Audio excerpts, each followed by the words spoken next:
자, 그럼 우리 수익금액 조정 명세서 기출 문제를 좀 풀어볼게요.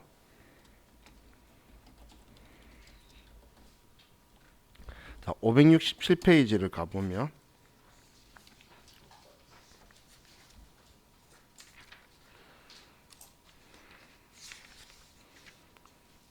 자, 1274번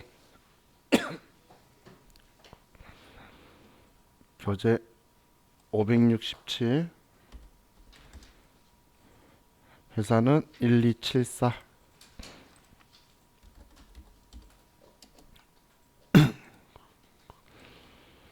자, 우리 문제를 전부 다 읽고 나서 그리고 나서 입력을 할게요.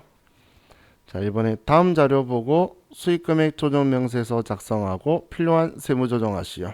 단 세무 조정은 각 건별로 한다. 항상 건별로 하는 거기 때문에 제가 같은 게 있을까봐 F4번 안 누르는 경우도 있어요. 자, 1번에 결산서상 수익금액은 다음과 같아. 우리 매출로 할게 제품 매출이 있고 상품 매출이 있죠. 자, 그럼 2번을 보면 상품 재고액 중 750만 원은 시성품으로 거래처에 기반출된 것으로서 상대방이 12월 31일 구입 의사표시를 전달해 왔으나 계산서에는 시속 매출이 아직 반영되지 않았다. 자, 그럼 지금 12월 31일 날 올해 구입 의사표시를 전달해 왔으면 우리는 매출로 인식해야 되죠. 그런데 계산서에 손익계산서에 매출이 아직 반영 안 됐고, 그리고 상품 재고액에 750만 원은이라고 하는 표현은 아직 재고 자산으로도 잡혀 있다는 거죠. 상품 재고액은 이라는 표현은 그렇기 때문에 매출 원가도 아직 인식 안 했다는 거예요. 그래서 상품 매출로 해서 우리는 매출액 815만 원 하고 상품 매출 원가 750만 원을 둘 다 우리는 조정해서 인식해야 되죠. 그래서 65만 원의 이익이 나왔다라고 우리는 올려주게 될 거예요. 매출액만 누락한 게 아니고 재고액의 750원이라는 표현은 얘도 아직 대응 원가로 처리 안 했다는 이야기이기 때문에. 다음 세 번째에 제품 재고액 중 X제품 500만 원은 타인에게 위탁 판매하기 위한 위탁품으로서 2020년 12월 31일에 수탁자가 판매한 것으로 계산서에는 위탁 매출이 아직 반영되지 않았다. 자, 그럼 이번에도 수탁자가 판매를 한 거예요. 올해 12월 31일 날. 그런데 우리 계산서에 아직 반영 안 되었고, 그리고 제품 재고액에 500만 원이 있다라고 하는 건 위탁 매출 800만 원 누락한 걸하고, 그리고 이 위탁 매출에 대한 원가 500만 원도 인식을 해줘야 되겠죠. 300만 원 이익이다라고 써줘야 되는 상황이잖아요. 그죠? 그러면 자, 이 다음 없으니까 얘가 끝이에요. 실제 시험 문제는 그렇게 안 크다는 거예요. 자, 그럼 자, 이제 수익금액 조정 명세서 들어가 볼게요. 자, 수익금액 조정 명세서에서 첫 번째는 결산서상 수익금액 불러올 건데 1번에 제품 매출, 상품 매출 두 개밖에 없죠. 결산서상 수익금액이라고 적혀 있는 곳은 1번 매출이라고 선택하는 거예요. 그리고 F4번 누르면 제품 매출이 10억 1200만 원 있죠. 다음 또 매출로 해서 상품 매출이 5천만 원이 있어요. 자, 그럼 일치하니까 자, 이 두 개 불러오면 계산서상 수익금액 다 불러왔죠. 자, 다음 우리 시속 매출 누락한 거랑 위탁 매출 누락한 거 있죠. 이거는 지금 여기겠죠. 여기는 장기 건설공사, 여기는 특례, 나머지는 다 여기라 그랬잖아요. 그럼 여기에서 이번에 시속 매출은 상품이에요. F2번 눌러서 상품 매출 금액 815만 원에 팔은 거고 대응 원가는 750만 원이다. 또 3번에 제품 매출 보면 F2번 눌러서 제품 매출 얘는 800만 원에 팔았고 원가는 500만 원이다. 이렇게 써주면 일단 얘 입력은 끝났죠. 그럼 우리는 매출액을 얘네들 높이기 위해서 여기 쓰긴 했지만 우리는 매출액도 우리 입금에 산입해주고 매출 원가도 송금에 산입해줘야 되겠죠. 자, 그럼 조정 등록 F3번에 가서 자, 우리가 시속 매출은 F4번에 없어요. 근데 직접 쓰려고 하면 지금 아래에 직접 입력이라는 게 파란색으로 안 되어 있죠. 그럼 쓰면 팝업창이 뜰 거예요. 직접 쓰려고 그러면 얘를 클릭해서 파란색으로 만드셔야 돼요. 입력을. 그리고 자, 여기 입력하면 시속 매출 누락한 게 815만 원이고 이건 우리가 회계 처리하면 그때 추인해 줄 거죠. 그래서 유보 발생이다. 입금 산입 시속 매출 누락이다. 유보. 이렇게 처리하면 되고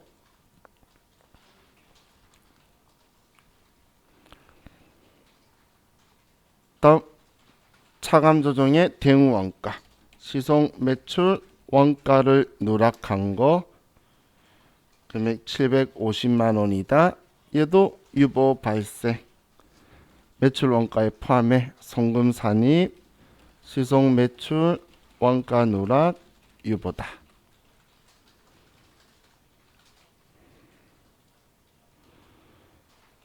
다음 위탁 매출은 F4번에 있었죠.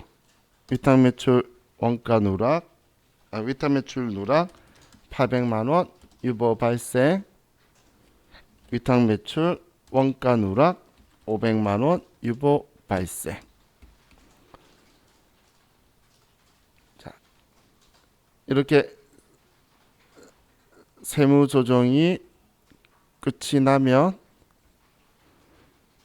자, 이제 수익 금액 조정 계산에 가서 지금 방금 여기에서 얘를 정확하게 체크를 해주면 컴퓨터가 그 계정 과목 알아서 상품 매출 거, 제품 매출 거에 가산 들어왔죠. 그런데 여기에서 실수하게 되면 컴퓨터가 인식을 못해요. 그러면 직접 써주시면 돼요. 원래 다른 프로그램에서는 있는 기능이 아닌데 얘만 있어서 그냥 활용하자고 제가 쓴 건데 그런데 야, 안 썼으면 직접 여기에다가 써주시면 돼요. 이렇게 하고 저장하시면 6점이 오는 거예요. 그럼 생각보다 괜찮죠? 그죠? 자, 또 우리 기출문제 풀어봅시다. 교재 654페이지.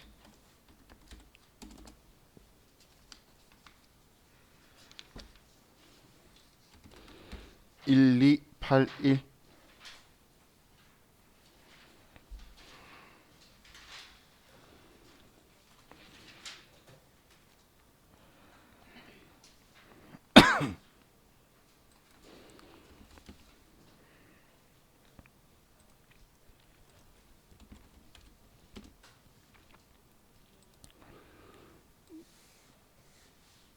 자, 1번 문제 볼게요.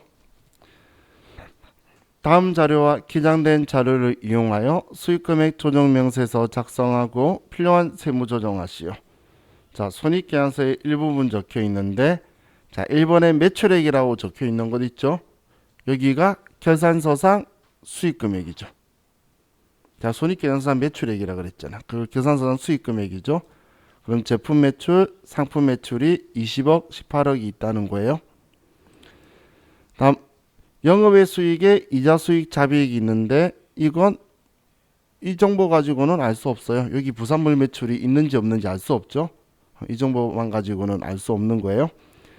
자, 그럼 내역 분석에 보면 양가로 1번에 상품 매출 계정을 조사한 바 상품권을 매출한 금액 5천만 원을 매출로 계상한 것이 발견되었다. 동 상품권은 기말 현재 물품과 교환되지 아니한 것이며 그에 대한 매출 원가는 계상되지 아니하였다. 자, 우리 지금 얘는 상품 매출 계정에서 상품 매출이라는 건 수익으로 인식한 여기에 들어가 있는 건데 이 중에서 상품권으로 5천만 원 매출한 게 들어 있었는데 상품권 매출은 우리 수익 인식 시점이 우리 백화점 상품권 같은 경우는 물건을 교환하면서 상품권을 회수할 때가 우리 수익인식 시점이죠. 그런데 얘는 지금 아직 물건하고 교환이 안 됐대요. 그러면 아직 매출로 인식할 게 아닌데 상품 매출 계정으로 5천만 원을 매출로 계산했다라고 했죠. 그러면 이번에 5천만 원 너무 많이 인식한 거를 다 취소할 거예요. 그런데 이에 대해서 매출 원가는 계산 안 했대요. 그럼 매출 원가는 취소할 필요가 없죠. 그죠? 그럼 얘는 상품 매출만 취소하면 되는 거네요. 상품 매출만. 자, 그리고 두 번째는 영업외 수익 중 자비익에는 부산물 매가액 400만 원이 포함되어 있다. 자, 그럼 지금 얘 자비익에 부산물 매가액 400만 원 포함되어 있다고 했으니까 우리 계산서상 수익금액 쓸 때 영업외 수익에 자비익해서 400만 원 써줘야 되겠죠. 400만 원 부산물 매각만 우리 매출로 잡을 거라 그랬잖아요. 수익금액으로. 자, 다음 3번에 당사는 제품을 시형 매출하고 있다. 12월 28일에 거래처로부터 시성품에 대한 구입 의사 표시를 받았는데 계산 재무제표에 반영하지 못하였다. 시성품 판매가는 3천만 원이며 매출 원가는 적정하게 계상되어 있다. 자, 그럼 이 제품에 대해서 우리는 12월 28일 날 구입 의사 표시를 받았어요. 그러면 수익 인식을 해야 되겠죠. 그런데 결산 재무제표에 반영 못했대요. 회계 처리 아직 안 했다는 이야기죠. 그죠? 그러면 시성품에 대해서 판매가 3천만 원을 우리는 시용 매출로 인식을 해야 되는데 그럼 매출 원가는 우리가 누락했나 봤더니 매출 원가는 적정하게 계상 장부에 기록을 해뒀대요. 그럼 매출 원가는 잘 되어 있으니까 매출만 누락됐다는 이야기죠. 그러면 매출만 또 세무 조정을 해주면 되겠네요. 매출 원가는 잘 해놨으니까. 그럼 이제 우리가 해야 될 거 파악했으니까 자, 먼저 수익금액 조정명세서에 가서 먼저 계산서상 수익금액 1번 매출 F4번 눌러서 제품 매출 20억 1번 매출 F4번 눌러서 상품 매출 18억. 자, 이게 계산서상 수익금액이고 다음 우리 내역 분석 양가로 2번에 영업외 수익 중에 부산물 매가액 400만 원은 2번 영업외 수익 F4번 눌러서 자비익 1000만 원 중에서 우리는 400만 원만 부산물 매각이니까 조정 후 수익 금액에 들어가게 할 거라는 거예요. 됐죠? 다음 기타 수익 금액 조정에 가서 우리는 첫 번째 상품 매출.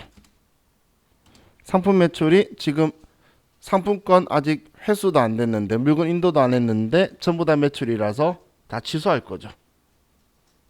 매출로 처리한 거 취소하는 거죠. 그래서 마이너스 5천만 원이라고 쓰는 거예요. 다음 제품 매출은 지금 우리 3천만 원에 판 거 회계 처리 안 된 거죠. 매출에 대해서. 그러면 3천만 원을 매출로 더 넣어 줄 거예요. 근데 대응 원가는 적정하게 되어 있으니까 할 필요가 없는 거죠. 자, 그럼 이 두 개 때문에 당연히 이익에는 변화가 발생하겠죠. 각각 다. 그래서 자, 조정 등록 가서 얘도 직접 입력해야 되겠네요. 자, 상품권 지금 매출 아니야 라고 하는 건 입금 불산이익이겠죠. 지금 상품 매출되어 있는 거 지금 매출 아니야 하니까 입금 불산이. 그럼 상품권 매출 과대 금액 5천만 원이고 그럼 이 매출은 상품권이 돌아왔을 때에 우리는 매출로 인식하겠죠. 그렇기 때문에 돌아올 때까지 유보 발생. 그럼 얘는 입금 불산이익 상품권 매출 과대 계산 유보다.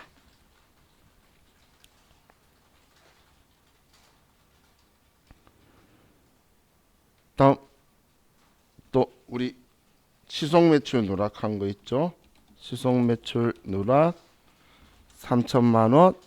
얘도 회계 처리할 때 추인해 줄 거니까 유보 발생.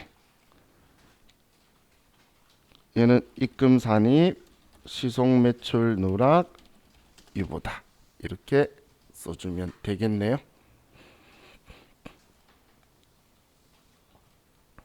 자, 그럼 이제 마지막으로 상품 매출에서 매출액 5천만 원 줄여야 될 거고 차감에 제품 매출은 3천이 증가해야 되겠죠. 그럼 수익금액 조정 계산 가서 상품 매출 거 5천 줄었고 제품 매출 거 3천만 원 늘어났죠. 그럼 정확하게 잘 됐으니까 저장하면 끝이네요.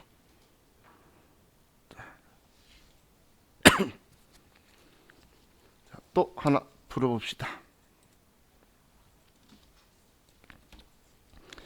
자, 689페이지.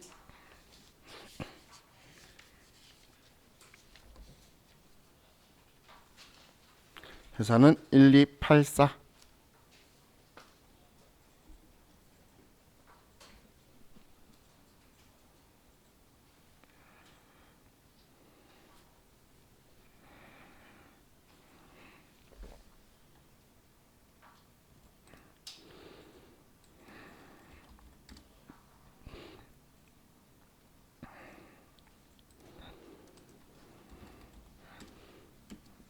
자, 1번 문제 볼게요. 다음 자료와 기장된 자료를 이용하여 수익금액 조정 명세서를 작성하고 필요한 세무 조정하시오. 자, 손익계량서에 반영된 매출액은 다음과 같다. 자, 제품 매출이 20억이 있고 공사 수익이 14억이 있네요.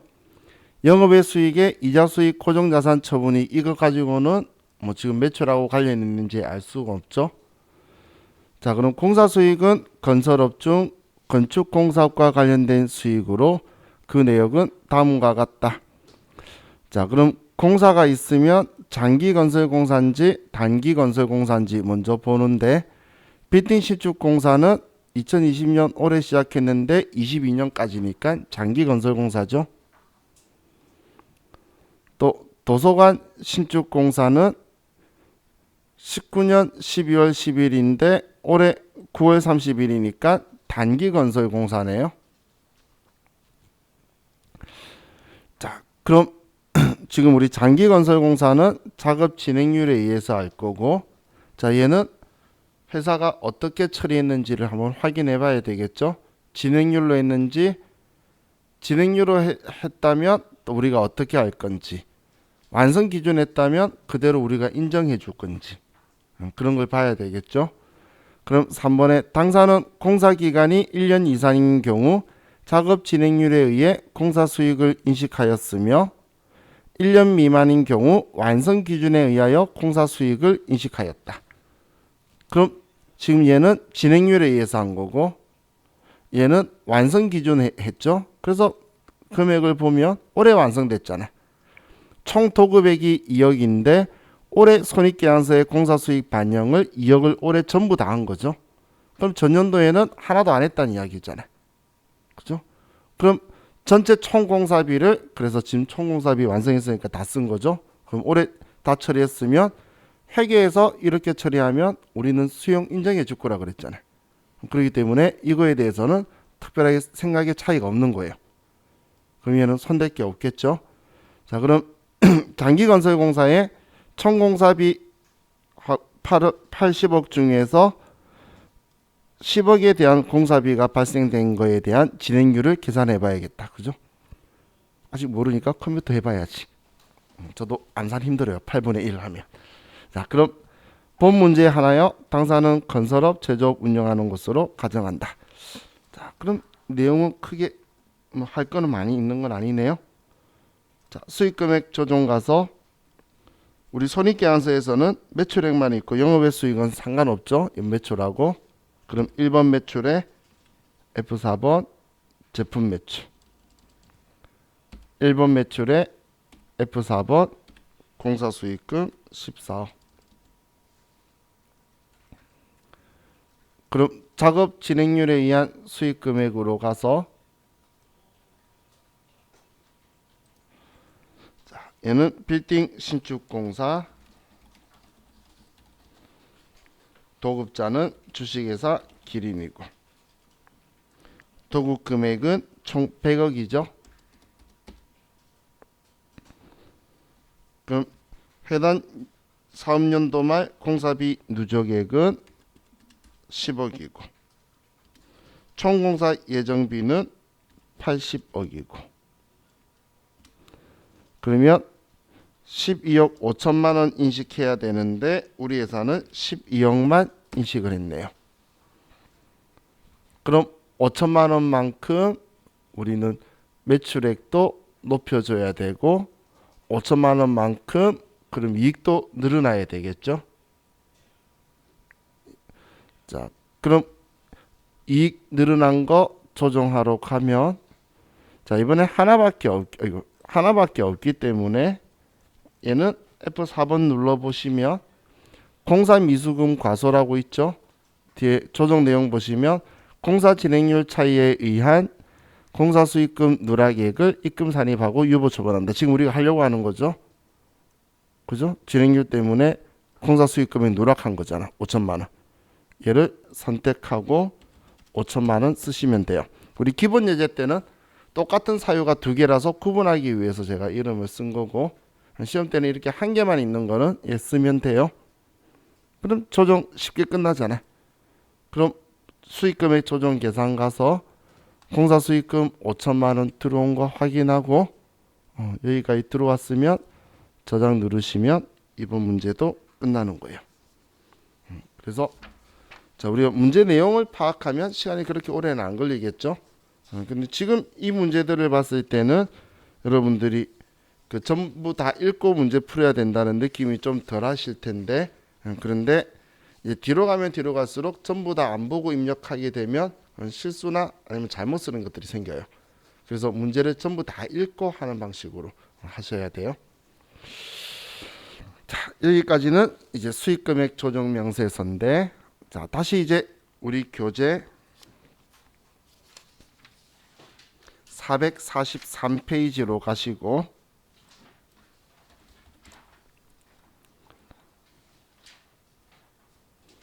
컴퓨터 회사는 443페이지 9200번으로 다시 돌아가고, 이 9200번이 우리 진도영 회사죠.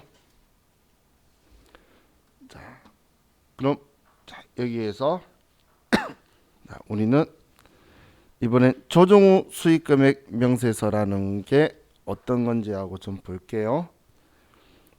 자, 조정 후 수익금액이라는 표현 우리 본 적 있나요? 조정 후 수익금액이라는 표현 본 적 있나요? 정말? 이게 우리 방금 했던 거죠? 이게 또 왜 풀려 있어? 이렇게 엉망진창으로.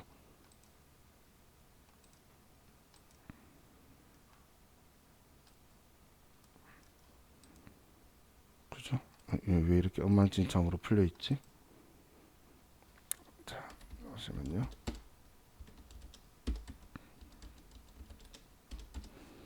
저장 안 하고 나갔나 봐요.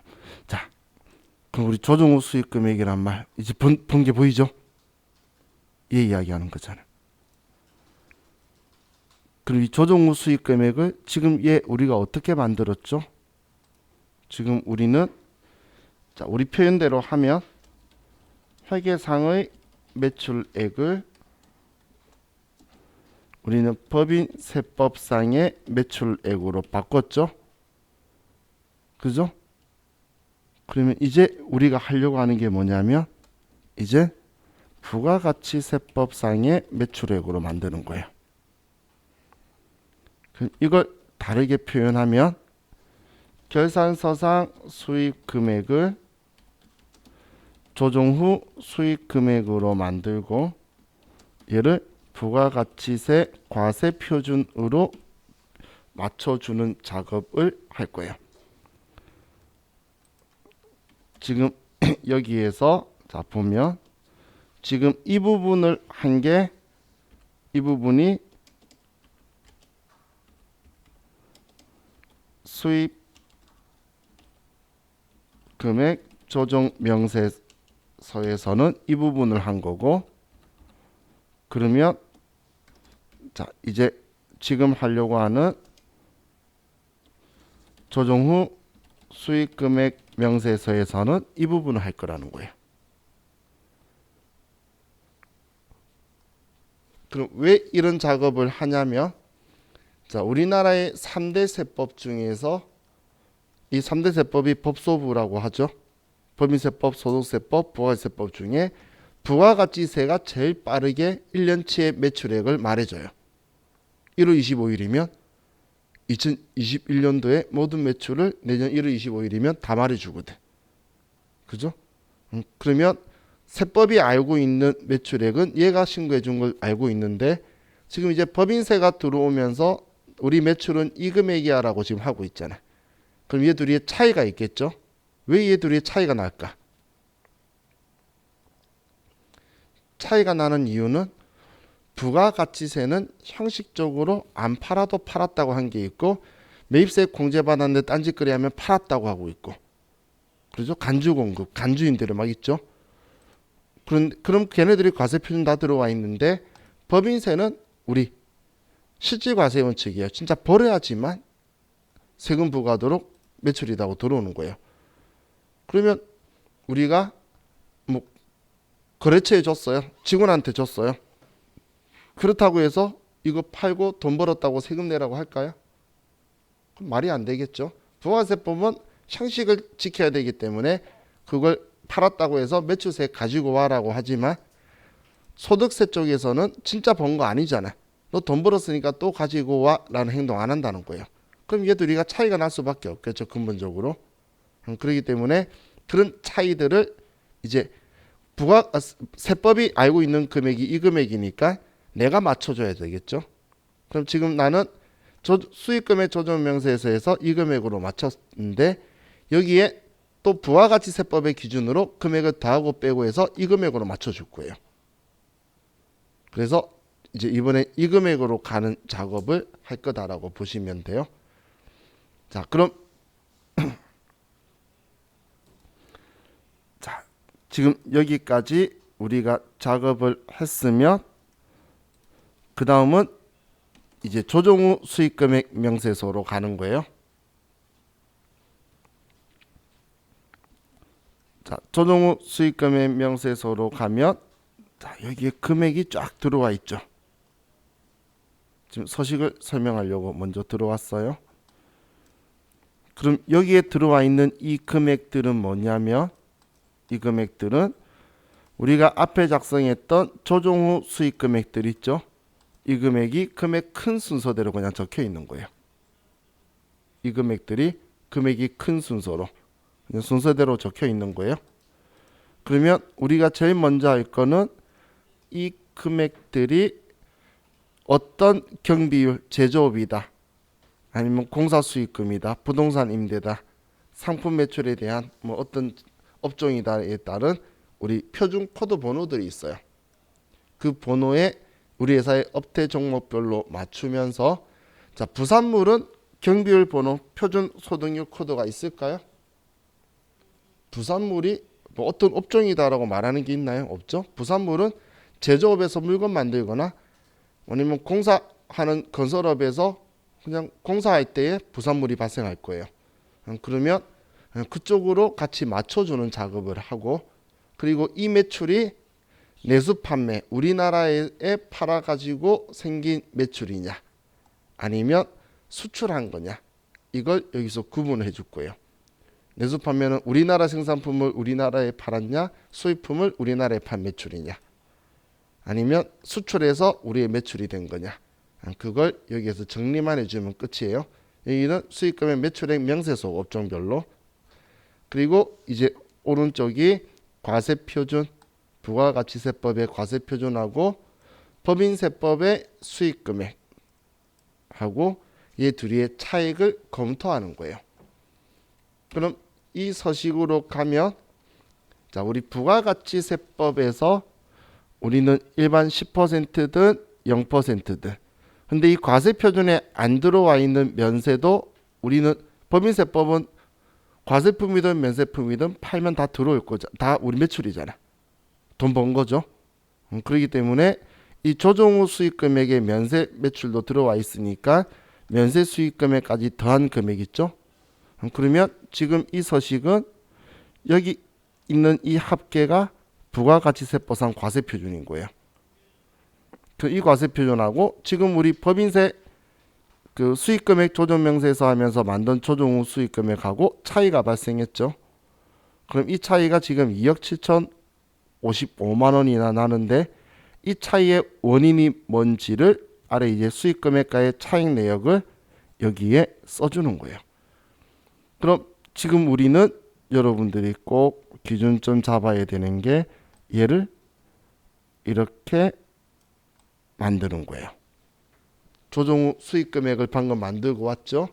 이걸 이제 과세 표준으로 만들기 위해서 더하고 빼고 할 거예요. 더하고 빼고를 하게 될 거라는 거예요. 그럼 이런 거예요. 자, 간주 임대료가 있대. 간주 임대료 우리가 돈 번 건가요? 부가세법에서는 이렇게 과세 표준에서 10% 가지고 오래서 쓰는데 과세 표준 들어가 있는데, 그런데 우리 법인세법은 돈 번 거 아니잖아. 그 간주 임대료 가지고 또 20% 가지고 오래. 말 안 되겠죠? 그러면 우리 법인세 조정 후 수익 금액에는 안 들어와 있는 거예요. 자, 그럼 우리는 여기에 지금 간주 임대료라고 보이죠? 여기에 간주 임대료만큼 더해야 될까요? 빼야 될까요? 지금 그것 때문에 제가 계속 이야기한 거예요. 여기 들어가 있나요? 안 들어가 있죠? 여기는 들어가 있죠? 지금 이걸 이걸로 바꿀 거라 그랬잖아. 그럼 넣어줘야지 바뀔 거잖아요. 그래서 더해줘야 되는 거예요. 제가 계속 지금 방향 이야기하는 게 그것 때문이에요. 더해야 될지 빼야 될지를 생각 잘해야 돼요. 근데 얘네들은 단순해. 왜냐면 얘네들은 부가가치세법에만 들어가 있는 거거든. 얘네들은 부가가치세법에만 들어가 있는 거기 때문에 법인세는 안 들어가 있어요. 얘네들이 우리 부가가치세 신고서에 그거예요. 수익금액 제외 항목. 부가가치세 신고서에 수익금액 제외 본 적 없나요? 그렇죠. 예.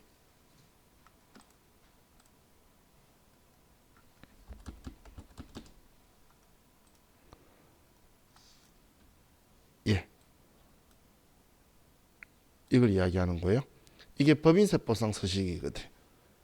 그러면 과세 표준에 지금 다 들어와 있는 금액이 지금 예를 들어서 이 금액인데 얘 안 맞네. 얘까지 안 맞네.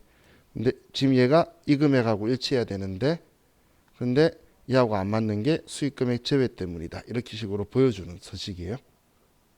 얘는 그럼 이 수익 금액 제외라는 게 법인세법이니까 매출에 안 들어와 있을 거잖아. 법인세법상. 그게 간주 공급, 간주 임대료, 고정자산 매각. 그 세무유급은 생각 안 나면 여기 들어와 본다라고 이야기를 해요. 세무유급 이 메뉴가 없으니까 수익 금액 제외가 뭔지 모르는데, 얘는 뭐 알기도 쉽죠. 간주 공급 실제로 의미만 알면 알 거잖아. 수익 금액이 아니라는 건 얘 팔아서 이익 본 게 아니잖아. 그게 지금 얘네들이라는 거예요. 그럼 얘 말고 나머지가 문제인 거예요. 작업 진행률의 차이. 방금 우리 장기건설공사 같은 경우에 세금계산서가 얼마만큼 발행됐냐 발행되지 않느냐가 중요해요. 세금계산서 발행된 건 예를 들어 1,000만 원이었는데 우리가 봤더니 진행률 했더니 1,200인 거예요. 그러면 200만 원 높여주겠죠. 그럼 세금계산서 발행은 1,000만 원만 돼 있으니까 200만 원 안 됐을 거잖아. 그럼 다시 빼줘야 일치하게 되겠죠. 이해가시나요? 세금계산서는 1,000만 원만 적혀 있을 거잖아. 근데 나는 1,200으로 만들었잖아. 그럼 다시 200을 빼줘야 되겠죠. 그렇게 기준 잡아야 되는 거예요. 근데 1,000만 원이었는데 200만 원에 대해서 수정신고한 거예요. 부가가치세. 수정신고했으면 들어갔겠죠. 그러면 여기서 올려줬는데 여기 수정신고했으면 일치하니까 여기 안 들어올 거라는 거예요. 그래서 말을 잘 봐야 돼요. 정말 한국말 중에 말장난에 이제 여러분들이 많이 보게 될 거예요. 그럼 지금 우리가 앞서서 했던 그거하고 연계되는데 지금 오늘 이거 볼 게 아니라 메뉴만 보고 끝낼 거예요. 근데 지금 공급 시기에 차이가 나거나 매출 누락한 거 있죠. 우리 앞에 위탁 매출 누락 쓴 거 있잖아요. 그럼 얘도 보면 지금 이렇게 표현을 하고 있어요. 우리가 문제 풀 때 제가 지금 그때 필요 없기 때문에 지금 이 문제 풀 때는 필요 없어서 제가 언급을 안 했는데 위탁 매출 누락한 거 있죠. 이거에 대해서 우리가 지금 1,000만 원 높였죠. 방금 가산 조정했잖아. 근데 세금 계산서가 아직 미발행되었대요. 그러면 얘는 과세 표준에 안 들어가 있다는 이야기죠. 근데 지금 올렸잖아. 그럼 다시 내려야 일치하게 되겠죠. 이제 여기 사이사이에 적혀 있는 세금 계산서 이야기는 지금 이 다음 문제를 위해서 연결되는 거예요. 지금 얘도 지금 이렇게 생각하시면 돼요. 우리 2억 8천 수익 금액 지금 우리 조정후 수익 금액에 2억 8천 들어와 있나요? 조정후 수익 금액에 우리 방금 조정후 수익 금액에 2억 8천 줄였잖아. 그죠? 줄였죠? 그런데 지금 얘는 세금 계산서 발행했대요. 그러면 2억 8천이 부가세 신고서에 들어와 있잖아. 그러면 다시 더해줘야 되겠죠. 자, 이제 방향에 대한 이야기 생각 잘해야 되죠. 지금 조정후 수익 금액을 이제 지금 다시 보시면 무슨 말인지 이해가실 거예요. 우리 앞에 이렇게 바꿨어요. 얘를 이제 과세 표준으로 바꾸는 거예요. 다하고 빼고. 그럼 방금 여기서 뺐는데 여긴 들어가 있잖아. 그럼 다시 여기서는 지금 더해줘야 되겠죠. 얘로 갈 거니까. 이제 이거 무슨 말인지 기준 이해가시죠? 일반적으로 얘하고는 잘 맞추고 있다는 거예요. 세금계산서 발행하면서 매출 인식하거든. 일반적으로 얘 둘이는 잘 맞는데 여기서 조정해버리면 여기에 들어가 있는 거랑 차이가 있겠죠. 그래서 다시 뒤집어 주는 경우가 종종 발생을 해요. 우리 일상생활에서는 많이 발생을 하겠죠. 왜냐하면 일반적으로 돈 받은 만큼 세금계산서 발행해줘서 그래요. 그리고 돈 받은 만큼 수익 인식해버리다 보니까 일반적으로는 그런 일들이 발생한다고 생각하시면 돼요. 자, 그럼 내일은 지금 저하고 같이 이 서식 보고 그리고 나서 큰 시험 보면서 간단한 거를 좀 볼 거예요. 근데 이번 주까지는 좀 힘든 거 할 거예요. 어려운 거. 진짜 앞에 이런 말 했나요?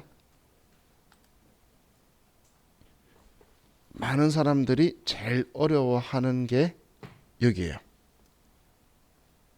여기가 정상이다라고 이야기해요. 여기 끝나고 나면 그 다음부터는 절벽이에요.